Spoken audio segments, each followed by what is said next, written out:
ഇന്ന് ക്ലാസ് 3 മാത്സിൽ നിന്ന് ഓണം എക്സാമിന് വരാവുന്ന ക്വസ്റ്റ്യൻസ് ആണ് ഡിസ്കസ് ചെയ്യുന്നത്. ഇത് പാർട്ട് 2 ആണ്. പാർട്ട് 1 കാണാത്തവരുണ്ടെങ്കിൽ ഒന്ന് പോയിട്ട് കാണുക. ഇനി നമുക്ക് വരാവുന്ന ക്വസ്റ്റ്യൻ എന്ന് പറയുന്നത് നോട്ട്സ് ആൻഡ് കോയിൻസ്. അതിൽ നിന്ന് ക്വസ്റ്റ്യൻസ് വരാൻ ചാൻസ് ഉണ്ട്. നമുക്കൊരു ക്വസ്റ്റ്യൻ നോക്കാം. Ramu bought a bag.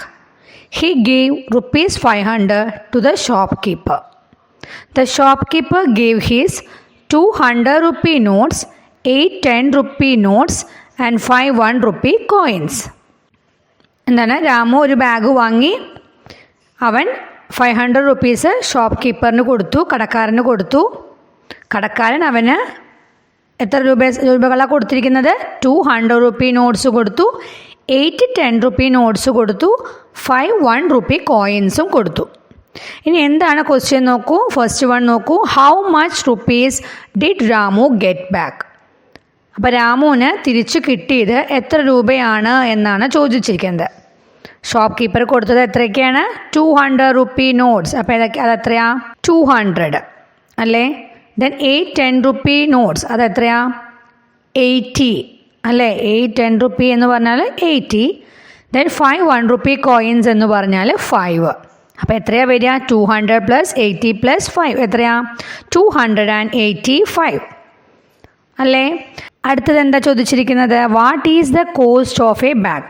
അപ്പോൾ അതായത് ഒരു ബാഗിൻ്റെ വില എത്രയാണ്? കോസ്റ്റ് എന്ന് പറഞ്ഞാൽ വില. നമ്മൾ പറഞ്ഞു രാമു ഒരു ബാഗ് വാങ്ങി. രാമു എത്ര രൂപയാണ് കൊടുത്തതെന്ന് പറഞ്ഞു. ബാലൻസ് രാമുവിന് എത്ര കിട്ടിയെന്ന് തന്നിട്ടുണ്ട് അല്ലേ. അപ്പം നമുക്ക് വില കണ്ടുപിടിക്കാമല്ലോ. 500 rupees കൊടുത്തു. നമുക്ക് തിരിച്ചു കിട്ടിയത് എത്രയാണ്? 285 ആണ്. അപ്പോൾ ബാലൻസ് എത്രയാണ് വരിക? 215. കുറയ്ക്കണമല്ലേ. 500ൽ നിന്ന് 285 കുറയ്ക്കണം. ഓക്കെ. അപ്പോൾ എത്രയാണ് വരിക? 215 കിട്ടും. നിങ്ങൾ കുറച്ച് നോക്കണേ. അപ്പോൾ അതാണ് എന്തെന്ന് പറയുന്നത്? ബാഗിൻ്റെ വില. അപ്പോൾ കോസ്റ്റ് ഓഫ് എ ബാഗ് എന്താണ്? 215 ആണ്. രാമു ഗേവ് എത്രയാണ്? 500 rupees. ബാലൻസ് ഹി ഗോട്ട് എത്രയാണ്? 285. Then cost of A bag എങ്ങനെയാണ് കാണുക? 500ൽ നിന്ന് 285 കുറയ്ക്കുക. അപ്പോൾ 215 കിട്ടും. ഇനി അടുത്തത് എന്താണ് ചോദിച്ചിരിക്കുന്നത് നോക്കൂ. From the balance amount Ramu change 200 rupee notes to 50 rupee notes.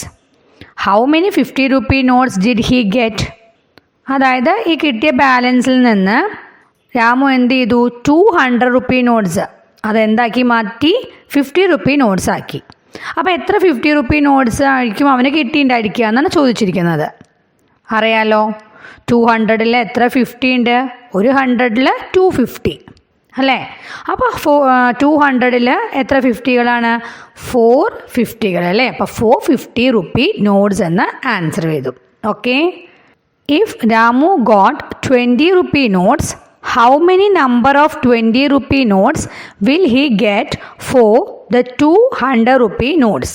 അതായത് രാമുവിന് 20 rupee നോട്ട്സ് ആണ് കിട്ടിയിരിക്കുന്നത് എന്നുണ്ടെങ്കിൽ അവന് ഈ 200 rupee നോട്ട്സിന് പകരമായിട്ട് 20 rupee നോട്ട്സ് ആണ് കിട്ടിയിരിക്കുന്നത് എന്നുണ്ടെങ്കിൽ എത്ര 20 rupee നോട്ട്സ് കിട്ടിയിട്ടുണ്ടായിരിക്കും എന്നാണ് ചോദിച്ചിരിക്കുന്നത്.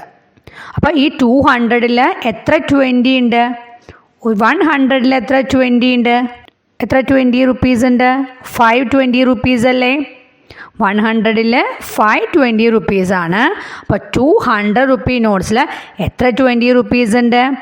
1020 rupee നോട്ട്സ്. അപ്പോൾ എന്താ ആൻസർ ചെയ്താ? 10 എന്ന് എഴുതും അല്ലേ. ക്ലിയർ ആയല്ലോ. ഇനി നോട്ട്സ് ആൻഡ് കോയിൻസിൽ നിന്ന് വരാൻ ചാൻസ് ഉള്ള കൂടുതൽ ക്വസ്റ്റ്യൻസ് നമുക്ക് അടുത്ത ക്ലാസ്സിൽ ഡിസ്കസ് ചെയ്യാം. Okay, bye. Thank U.